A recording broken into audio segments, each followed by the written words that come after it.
This is a test of the emergency alert system.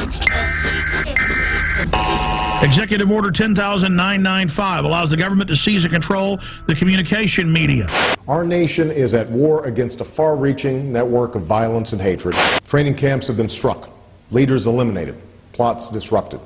And all those involved in the attempted act of terrorism must know you too will be held to account. Think about it.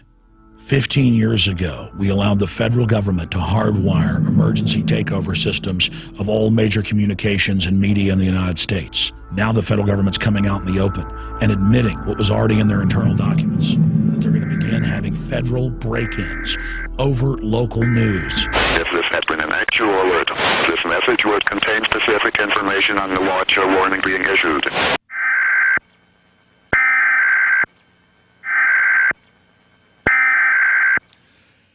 Well, it's really happening. Bona fide tyranny is coming to our shores. If you look at Egypt, you've witnessed how the government has seized control of the TV and radio stations. But in the United States, the federal government doesn't need to do that, because under changes in FCC regulations over television and radio in 1996, EAS emergency systems are put in at the radio or TV towers. They're also put in at the national and local cable systems, where the federal government puts a box in at the transmission tower where they can flip a switch and shortwave towers nationwide take over those computers and put out an audio signal of whatever message they want. Senator John Rockefeller, goes by Jay Rockefeller, has announced they need to end the internet, that it's bad, and that private companies will have government hubs tied into them to snoop on everyone without warrants and to be able to shut down the web instantly. See, right now the government has to get warrants and go out and seize all the hubs. Here's another one. America's secret police. Intelligence experts warn the proposal to merge two Pentagon intelligence units could create an ominous new agency. And the head of cybersecurity just resigned 3 weeks ago, saying the Pentagon and Homeland Security are taking over the internet and it's a threat to freedom in America. So their own guy's quitting, saying this takeover is happening. All the radio and TV in the nation under the emergency alert system in '96, under a federal law and executive order, FEMA is wired into the transmitters themselves and cable to take over all the systems and broadcast anytime they want. Before, the stations would tune to a signal themselves. Now that's out of their hands. All of that's going on. So see, they've got the preachers, they've got the citizens, they've got the military prepared for martial law, and they could remotely listen to you even when the cell phone's off. That's standardized, the cell phones. And all telecommunications companies were given $9 billion total to put in whole floors for the NSA to move into. So the NSA doesn't tap the phone companies, they are the phone companies. Just like FEMA on all radio, TV, cable, you name it, is already in control with hubs at the transmitter site or at the satellite uplink site. The last piece of equipment, this is in my film Police State 2000, by the way. See, I was sitting there talking to the engineer in 1996 at KJFK-FM, and he calls me over and goes, look at this, Alex, they're ordering us to do this. Here's all the secret documents. We're not supposed to show this to anybody. And I was sitting there reading it. FEMA takes over through this. Everything you do goes through this system. I mean, that's what you hear when it goes, bang, bang, bang. You know, this has been an emergency alert system. That is a federal test tone going via shortwave radio transmitters, dials in, and takes control of your radio station. And that's what they say right here. During emergencies, when they're rounding people up and arresting them and shooting people, their job is to keep the media shut down. They don't have to come arrest Alex Jones. They hit one button, the internet shuts off. They hit one button. If this had been an actual alert, this message would contain specific... And welcome back to the InfoWars Nightly News. I'm your host, Rob Dew. And what you were watching there during the break is a video Alex and I put together back in February of 2011 concerning the EAS takeover system that has been going on, well, since the mid-'90s when President Bill Clinton signed the Telecommunications Act of 1996. And a few days ago, we got an email. Actually, Don forwarded me this email, and he said, hey, this guy might be interesting. And it wasn't cryptic, but it was a real short email, kind of to the point, saying, hey, I've been in this business for nearly 30 years, and everything Alex is saying is spot on. And he didn't really say he wanted to come on the show. I contacted him back. We've exchanged emails, talked to him on the phone. And our next guest, he calls himself now a critical infrastructure consultant. But since the mid-'80s, he's been working, you know, on those boxes that you see on the side of the road, those radio towers that you drive past every day, the things that you've never really opened up and looked inside. And we're showing some pictures of that now. And these are pictures that our next guest sent me of stuff that he's worked on all over Texas, New Mexico, California. He'll probably correct me on a couple of those, but he's been all over building these infrastructure, telecommunications apparatus, maintaining them. He knows how they work. And I think what you're about to hear is going to be a lot of validation from what Alex has been saying for years. You're going to hear from an industry expert. He's going by a pseudonym, James Knox, and he's been doing this for a long time. But he does have an email set up for if anybody wants to contact him. It's darkcomo@gmail.com, and we'll put that up on the screen when we start talking to him. And it's James Knox. How you doing today, James? Thanks for inviting me on. And by the way, it's Dark Commo, C-O-double-M-O. C-O-double-M-O. All right. I hope we have that graphic right. I might have wrote it down wrong. We do have it right on the graphic. There we go. Cool. We win. All right. So basically, this is my first question for you, and then we'll get into your background and some other stuff you've done. But Alex Jones has said this many times. He has said, you know, the telecommunications companies, you know, the NSA doesn't have to hack into them because the NSA is the telecommunications companies. Is that a true statement? And how, if it is, how close to the truth is it, and whatnot? Well, you know, really, it would be how you want to look at that. I mean, you could say that, you know, to associate them in the sense of, do they have the same ability? In some ways, yes, but in some ways, no. And a lot of that really comes down to the legality and the way that the administration decides to perceive the laws, and in this case, especially the Telecommunications Act and CALEA. So what happens is, effectively, for them to monitor the packets or the data, the phone call, the email, whatever, it really doesn't matter. They do have that access. They don't have access to, say, the billing records, which is why you see this deal with Verizon today, and them going to Verizon and saying, hey, we want all this metadata. And that all comes out of the billing architecture of the switch.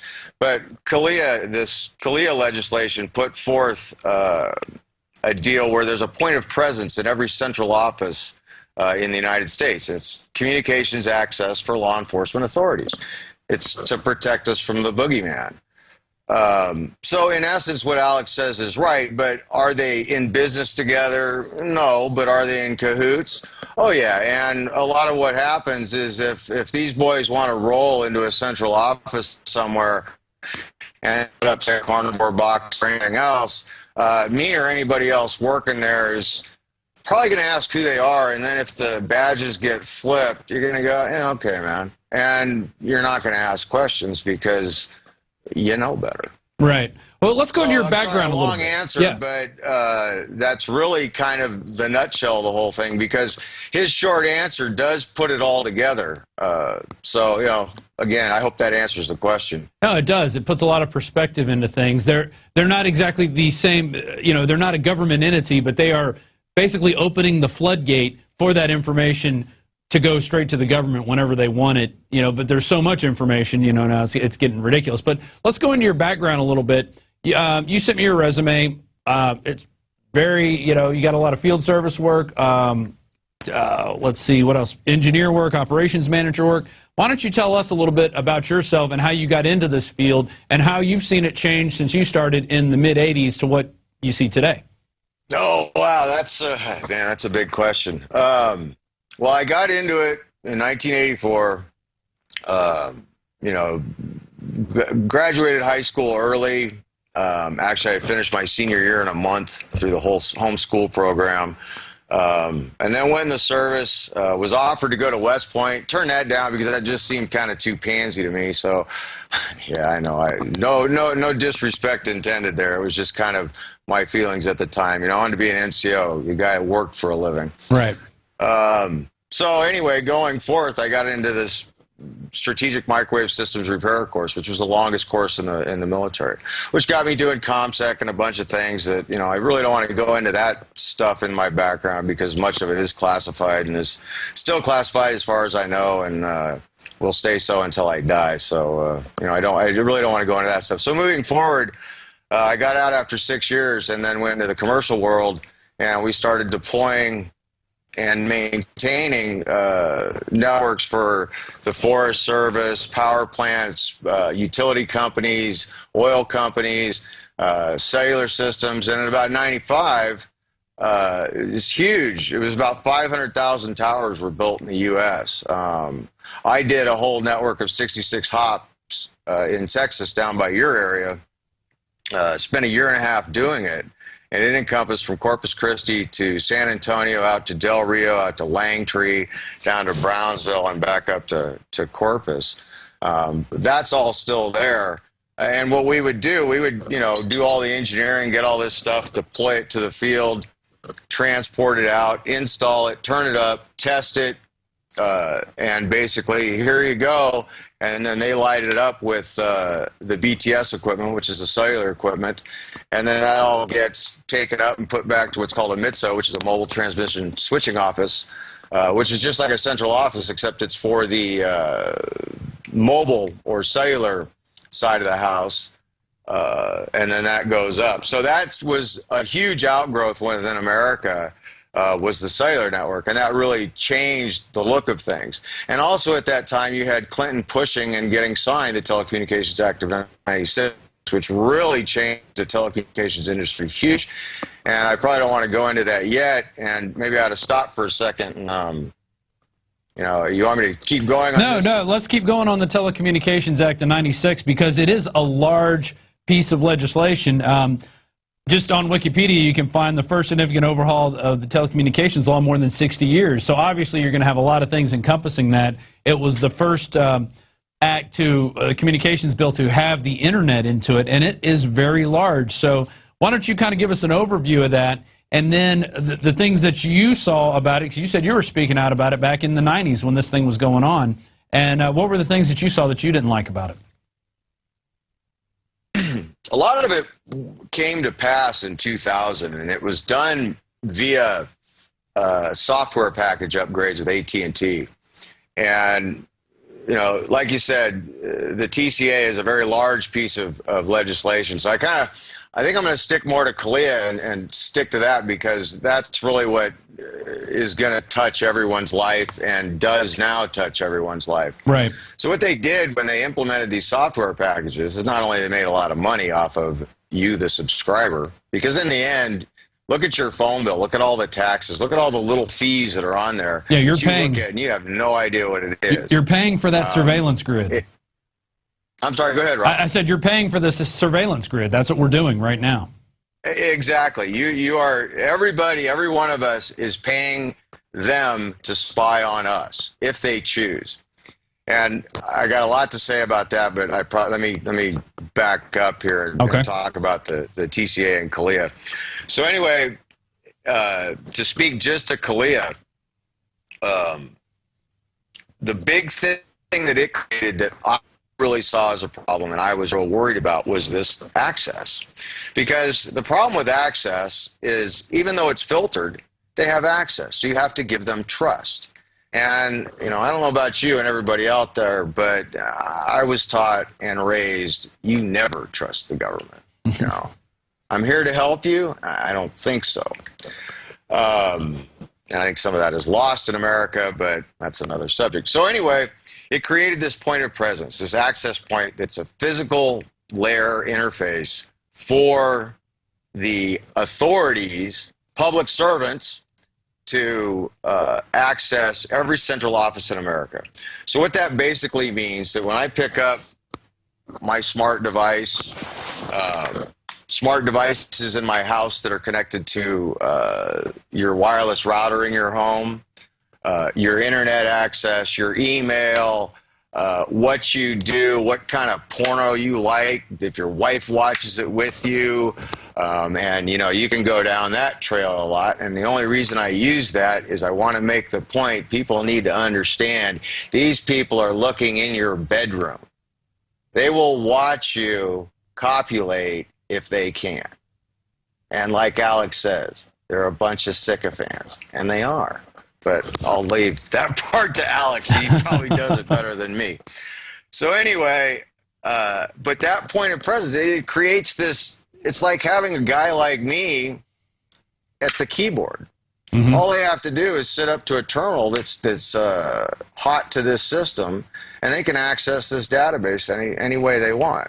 So jumping forward very rapidly today, and what we see, you sent me this link about the yottabytes and the repository that's in Utah. And, you know, that's because storage has gotten so cheap. It's cheaper to throw a hard drive away and destroy it than it is to take the time to erase it now. So what they're going to do is they have this open pipeline. And they're not spying on you. They're just collecting the everything data, the internet. I mean, just everything within the transport pipe. Because really, you can think of it as a piece of pipe. And, you know, just like in plumbing. And it fills up. So they've got this little valve that goes in there, and it reads everything about whatever's flowing through there, and it makes a copy of it, and it stores it in this little box in Utah. And it's just sliced up to time and where it was and whatever. And, you know, there's certain things about it, however they decide to. And then Joe Analyst says, hey, Rob Dew, let's see what that guy did back in 2013. So they go back and look, and they see everything that you've done, everything and anything, email, analyzing government corruption, everything. Oh, go ahead. Yeah. That was I would be that's what they would catch me on, analyzing government corruption.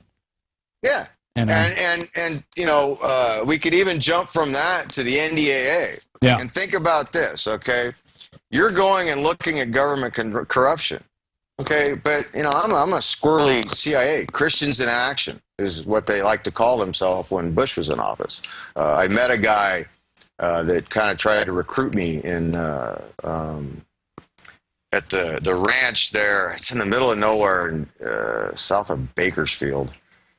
I can't think of the name of it. But anyway, I met this guy, and he was real adamant. He was up at Davis recruiting youngins to go in the CIA, Christians in Action. And I kind of walked away. You know, he thanked me for my service and all that. It was just kind of an interesting meeting. I don't know if I was set up and they were looking, you know, checking up on me or what. But nonetheless, it happened.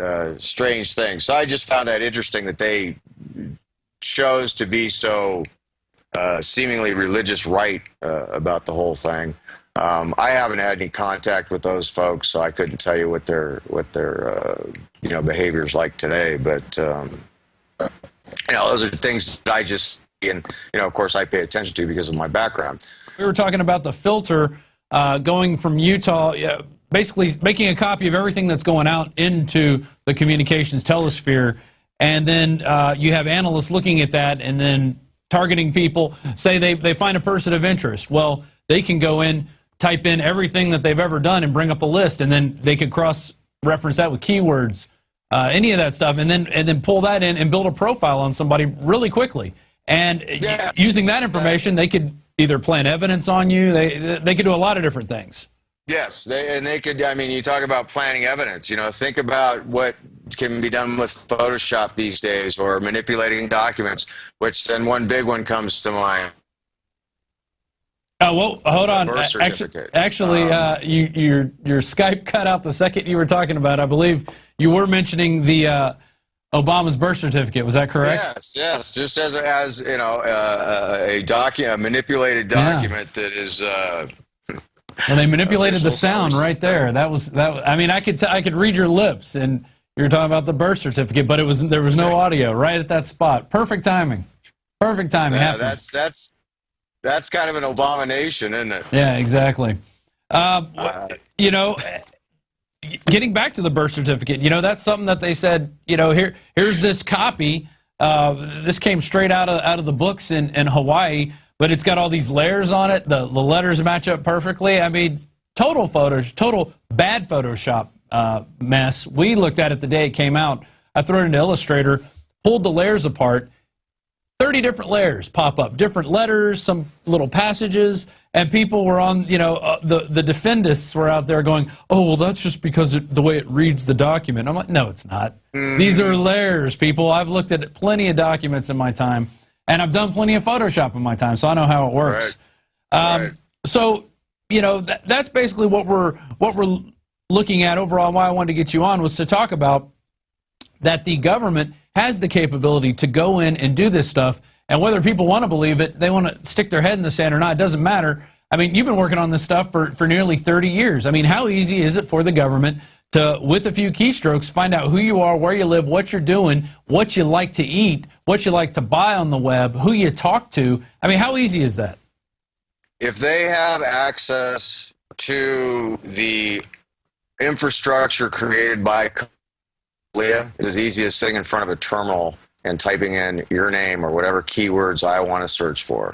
And within that fast, I'm going to get hits, whatever, you know, it's just like doing a Google search, except I'm searching data points in actual intel that exists on hard drives in some repository somewhere, you know, and you got a database analyst that's creating this huge database. Now, I've never seen this database, so I can't say it exists, but I'm a libertarian, and I have been for a very long time, long before, you know, things kind of became what they were today. I pretty much, and then I was a libertarian, but a pragmatic Republican when Reagan was around, but I've kind of, things have changed with that for me anyway.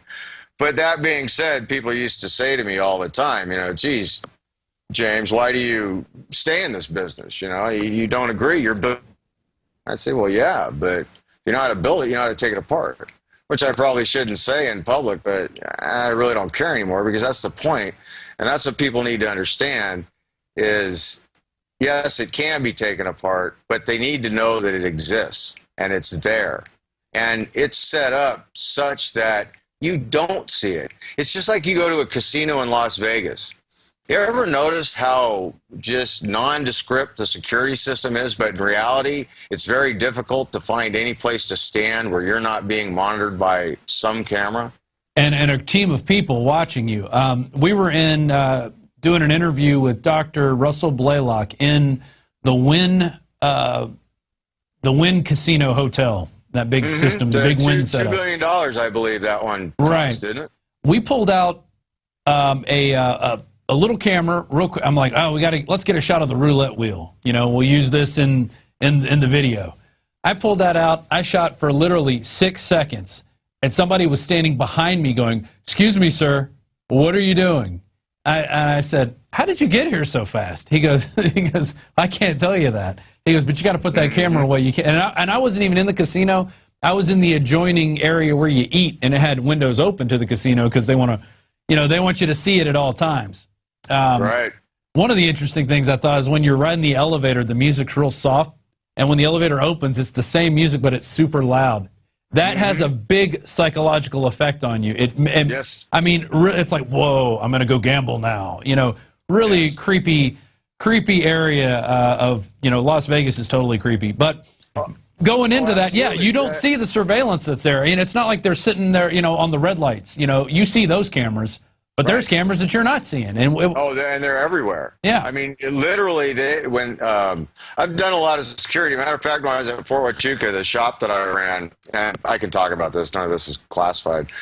Fort Huachuca was becoming a military intelligence school, which it is fully now. But I built the interrogation center for the school, and that was kind of cool because I got to learn the Army's interrogation techniques and all that and how they set it up. But in talking to some of at least the Army guys, you know, and everybody kind of follows that anyway. The whole idea is to set the cameras up such, and they go around, and the engineers that do it, and they set it up with the idea that they're looking for dead spots, and if they find one, they put up another camera because they don't. And that's the thing, you know, that's another big deal here that people need to understand is these items have become throwaway items, and they're ultra high-tech items. I mean, this webcam that I'm communicating over now, my wife just bought it yesterday. Yeah. It's $100, does 1080p, Works very well, plug and play, you know, and here I am, I'm online. You know, yeah, that didn't exist, to set up. you know, 10 years ago. That technology wasn't around. Or if it was, right, we had no access to and it. It cost a fortune. Right. Yeah, we didn't have access to it. You know, the CIA has been talking with this stuff for years, and the other government entities. Hey, I want to go to some of these articles. I did send you some, and we covered them last segment. I want to jump to the FBI now wants backdoor to all software. And I'll just read the first paragraph here. The FBI is unhappy that there are communication technologies that they cannot intercept and wants to require that software makers and communications companies create a backdoor so they can listen in when they desire. How does that make you feel? In all honesty, that's totally classic. And just by way of example, we used to sell crypto devices to the South Koreans, and they ended up finding out about this, but I'm not sure I should talk about that, so that's all I'm going to say. But we sold this device called an SW-15, which was an exact duplicate of a device that we used, but the SW-15 had a modification. It had a backdoor. So that's another thing that people have long been fooling themselves. I have always felt comfortable hiding in plain sight for one reason: the Constitution. Never have I feared my government the way I fear my government today. And knowing that I built the systems and the networks, because without what I built, none of this works. It all goes away. I mean, you know, the smart meter, all this stuff. I mean, I can tell you down to the screws how every one of these networks work. I can sit here and tell you how the transport systems work, what the architecture of that of the packets are. You know, we could strip the Ethernet out. We can go into Wireshark, and I can show you how we can do deep packet inspection. I can do all that stuff right here. All I need is the access. You know, matter of fact, about 5 miles as a crow flies from here is the railroad tracks, which is well, it's the I-80, you know, crossing. That goes up over Tahoe. There's fiber, there's glass. You know, that's major coast-to-coast glass right there. If I had access to the CLIA point of presence right there, I myself, with Wireshark and a bunch of hard drives, could set up a network. I could drive every bit of data that goes through those optics. I even know ways to do it without them finding out that I'm doing it. Actually. Well, and how many of you are there out there that have been doing this, or that could do this? Well, it's kind of weird. I know more dead people than I do alive people anymore in this business, and that really is the truth. But then I did a lot of tower climbing too, and I can pretty much tell you stories about usually about one guy a year, you know, falls off the tower somehow and dies. Yeah. It's actually considered the most dangerous in the world. I saw it that way because for me it was nothing but fun. But right, I should send you some pictures of that. It's pretty cool. Oh, I bet. I digress, though. Those towers are huge. Let's go to this next one. Phone sex, banks, and Google for emails. The NSA is bigger than Verizon, which is where they were asking for the billing data, which you were alluding to earlier. That's the one thing they don't have is the billing data there. And that goes back. I'm sorry. Go ahead. Go ahead. What's your take on that article? And you know, the fact that this information is now starting to come out more and more. We're starting to, you know, before nobody would ever talk about this stuff. It was, you're crazy. Now it's coming out. Right, and I think it's because it's too big. You know, you could hide it before because it was total. But once they started using it in the daily basis, how do they hide it? And, you know, another thing, just to kind of throw in here, I don't know if people know that Facebook is publicly funded by, guess who? The CIA. Yeah. Yeah. We've covered that. I would recommend everybody go to, like, the C-SPAN archives and look at the Telecommunications Act of 96 hearings, and especially the hearings about the carnivore device. Oh, right. But anyway, this here... See, this is the point. This is what I built the internet that this rides on. So I've known this has existed and this capability has existed since the CALIA infrastructure was implemented. So there's no surprise here, but the surprise has always been getting people to understand that this exists. And usually people go, but they're not going to use it for bad things. It's okay. It's only for terrorists. It's only for terrorists. Yeah, exactly. And that's what they're selling it for. And if you believe there's a boogeyman, no. You know, it's kind of like, and I'm probably going to take a hit for this one, but I caught this article about the LGBT heckler with Michelle Obama. Right, right. Do you know that it's about 4% of the population is those folks? Right. Why is it such a big deal? It shouldn't be. They should be able to do what they want. We should be able to do what we want. You know? Exactly. But it's turned into a divisive issue to get people to start turning on each other. Right, okay. And what I was going to say with that, and this is the big deal to me, I think it's, to me, that's a psyop. It's flat diversion. Because they want that. It distracts you from the real issue. And the real issue is that you have no freedom. Big Brother is here. Big Brother lives in your house. If you know, once we're offline and not doing this, my webcam will be unplugged. Oh, right. Exactly. If you want to get away from your cell phone, wrap it in tinfoil. Right. If the battery's out of it, it still has a capacitor in it that'll allow it to work for a certain period of time. So anyway, I guess what I'm really trying to say is that people need to believe this. I mean, if you like, I can explain deeper, but I kind of start feeling like I'm repeating myself. Well, I want to go back to two things you were touching upon. One, the Facebook CIA angle.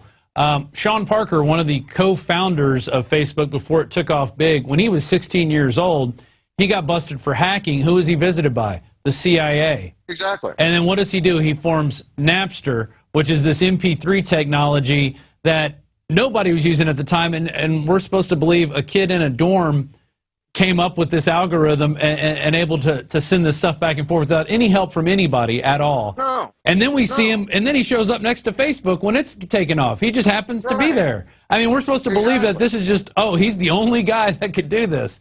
And, you know, he kind of looks like a CIA, you know, starting off as he was handled, and then he becomes a handler. Now, I can't prove any of that. I don't know if any of that's true, but that's what it looks like from the surface. And then you see all the other Facebook NSA ties going out there, and, you know, it makes you wonder. And they have the big thing with their IPO.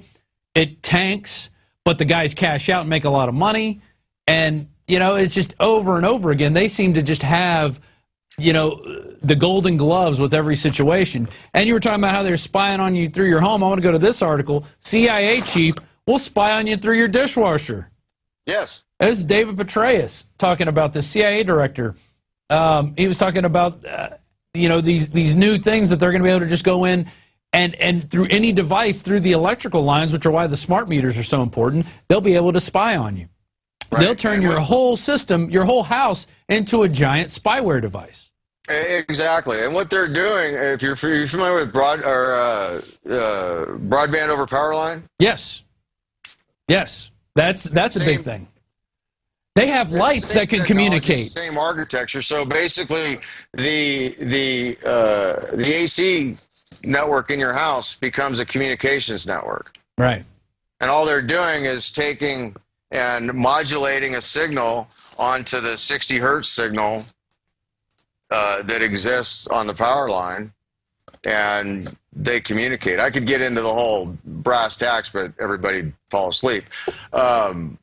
Yeah, that all exists. So if you have these devices, and if they have a camera and a microphone, and like this camera, and probably all of them now, they have motion detection. Mm-hmm. I know I can even turn this camera on, so if I move my head, the it'll focus will on actually follow by some means. Yeah, that goes back to, we were looking at another article a few years ago about police stations were getting outfitted with these special light systems, and the lights would actually flicker at rates. The humans wouldn't notice this, but computers could read the flicker, and it could control the temperature. It could do all this stuff just through the lights flickering on and off. It's set up like a little binary type code that sensors would read.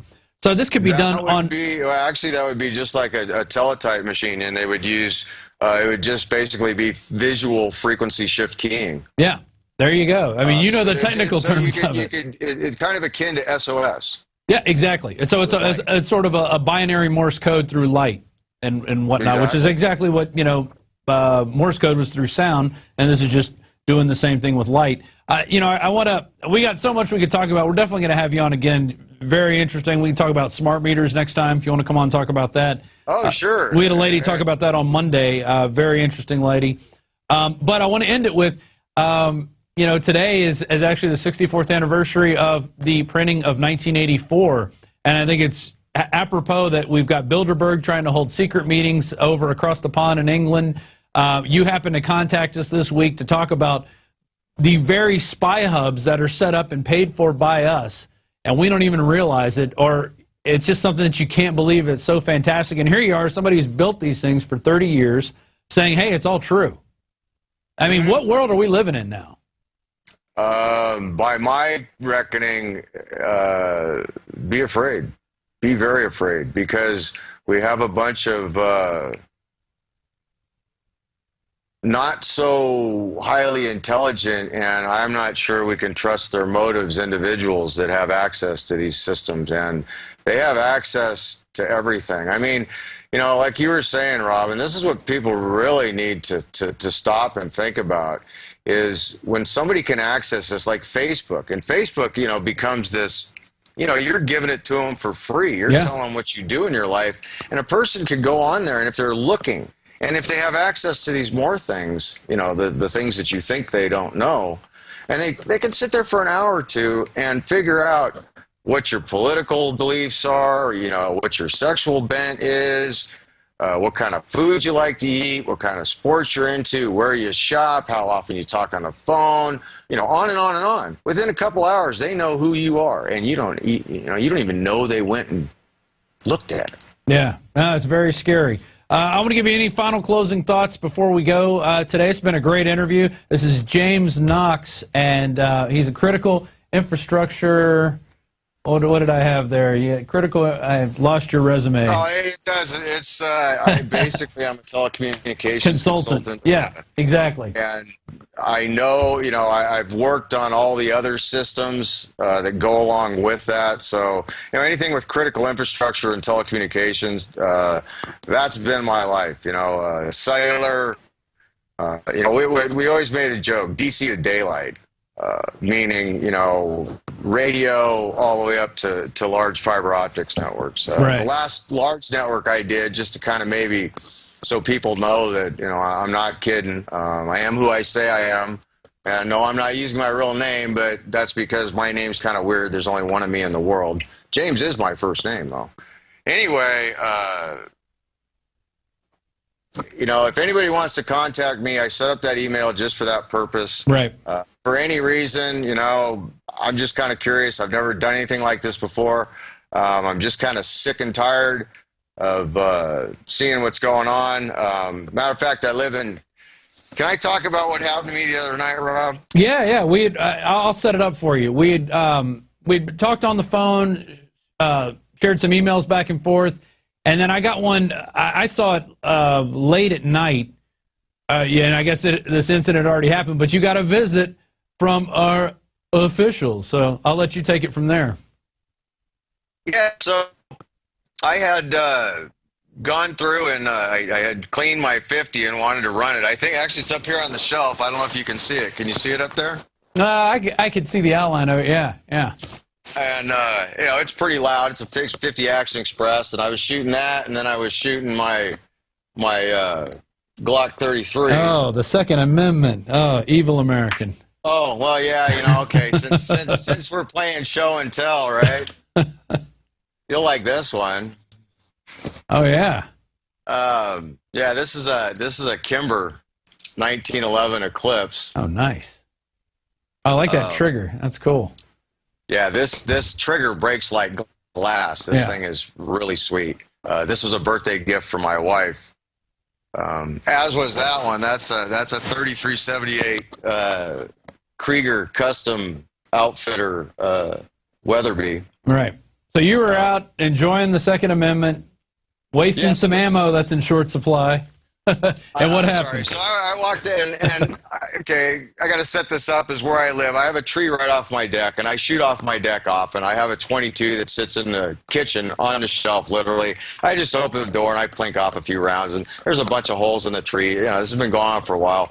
But I have this neighbor issue. This guy, because he was illegally accessing my property, and he didn't want to do it the right way, so I just had to close it off. Long story short. So he's harassed me. I'm sure that it's them calling. I guess the cop figured that out, but he shows up at 9:30, well, almost 10 o'clock at night. My wife is in bed. My wolf, I have an Arctic wolf, and she alerted me because she speaks and, you know, she has different barks. So I grab this pistol here, which has a light and a laser, and I walk outside. I'm walking out the deck, and I come up like this. I turn around, and I'm like, hey, who are you? At that point, I have this officer dead bang. And I don't know who he is because I can't see him. Next thing I see is a flashlight in my face and him going, we're the sheriff. And I'm going, who are you? Put the light down. I can't see you. I'm the sheriff. I can't see you. Put the light down. He wouldn't put it down. I put my weapon down and dropped the light. And then he tells me to come there. And I'm thinking, no, I've seen enough interactions with the officials and an armed individual.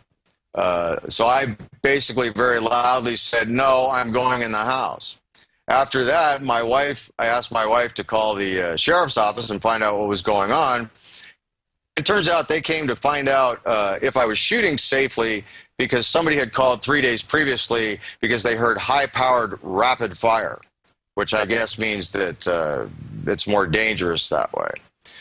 Well, it turns out he talks to my wife yesterday, and as long as my wife swore that Second Amendment Jim was being a good boy, he wouldn't bother us anymore because he didn't want us to feel like we were on trial. Oh, how nice of him. You know, on your own property even, you know. Yeah, you know, it was, we had a saying in the Army, Bohica. Bend over, here it comes again. Well, we're going to leave it at that. This has been a great interview.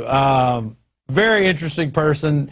And we didn't even touch, I don't think we even scratched the surface of where, you know, this country is headed, especially in that Big Brother Orwellian police state that we see now, and that is finally being talked about in the mainstream media. You know, Alex was making Police State 2000, showing the EAS broadcasting boxes, those takeover systems. We didn't even get into that and how that works. No, absolutely. You know, that's another under network of its own. Right. Right, yeah, and that's just one that the government can go, we're cutting everything off, and, you know, they're going to do it in video games, they're going to do it online. Basically, any mode of communication that's out there, they want to be able to break in and talk over it. The one thing that I know it seems a lot of people are interested about is the internet kill switch. Oh, yeah, yeah.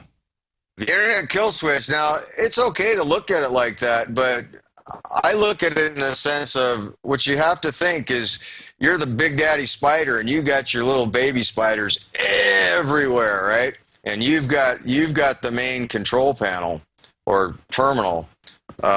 So it comes to, you can shut off individuals, you can shut off central offices, you can shut off main transport hubs, 1, 2, 1,000, you know, whatever you want to do. You could even do it with scripts so that it was a fully automated process. So the point I'm trying to make, yeah, they can shut it all down at once, but it also could be disrupted in any number of ways. And actually, it could be very easily disrupted, and then they turn around and say, hey, it was a terrorist act, which is... Yeah.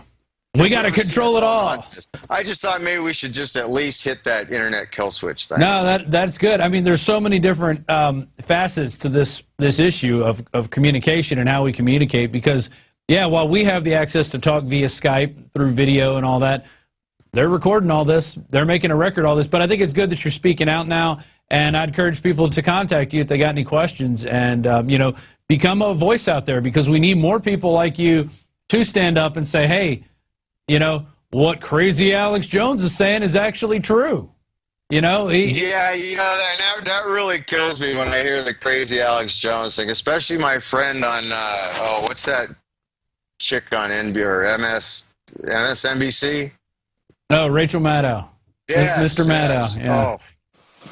Oh my God. I better not even go there. I'll say something that I probably shouldn't. Exactly. Hey, we'll talk to you again soon. This has been great. Thanks for coming on the show. And hey, thank you, man. Really enjoyed it. And, I was a little nervous because I'm sure they're going to go hit my file at Langley now, but I honestly don't care. I had a lot of fun. I'd love to do it again. And, there's a lot to talk about. And, people, please, check it out. Talk to, contact me. None of this is classified. It's all out there. And everything I'm telling you is the straight up truth. Peace. Right on. All right. Well, thanks for coming on the show. Well, that was James Knox coming to us from California, telecommunications expert extraordinaire, and we're going to have him on a lot in the future. I have a feeling he's just got a lot of information. We didn't even cover, we scratched the surface on it, covering some stuff. Well, let's all say happy birthday to 1984 as well. It is 64 years old, and what have we learned? That the government is further encroaching on our civil liberties, on our privacy. While they want privacy, while they don't want to talk about what they're doing, they want to know everything you're doing out there. So with that, if you're watching this on YouTube, this has been a 40-minute interview. Got 5 guys out there running the control booth and getting stuff together, building graphics and all that. Only 4. All right. They're correcting me. But become a member of PrisonPlanet.tv, especially if you're watching this on YouTube. We could use the support. PrisonPlanet.tv is where you can go for all the information, the nightly news, the radio show, get it streamed live. You could go back and access the archives. We got movies, just straight up interviews that we've done with people all over the country, ebooks, rants. It's all there. $5.95 a month. You can share your username and password with up to 11 people at the same time. So you could all be on watching this. And the InfoWars magazine right here. This is our Bilderberg edition. It is still available. We still have a few in stock. It's got the double cover. There's a Skeletor crawling through the reflecting pool. And you can learn about Bilderberg and find out what they're doing there. That's Eric Schmidt on the front cover. You can get lots of different subscription things are available. You got a 20-pack, a 10-pack, a 50-pack, a 100-pack. You can get a 50-pack subscription. Comes with a stand. It's all there. Check that out, InfoWarsStore.com or InfoWarsShop.com. And with that, this has been a marathon InfoWars Nightly News, but, it is the birthday of 1984, so we have to celebrate it correctly and show you how you are being spied on, how Big Brother is watching you. And with that, I'm Rob Dew, and this has been the InfoWars Nightly News.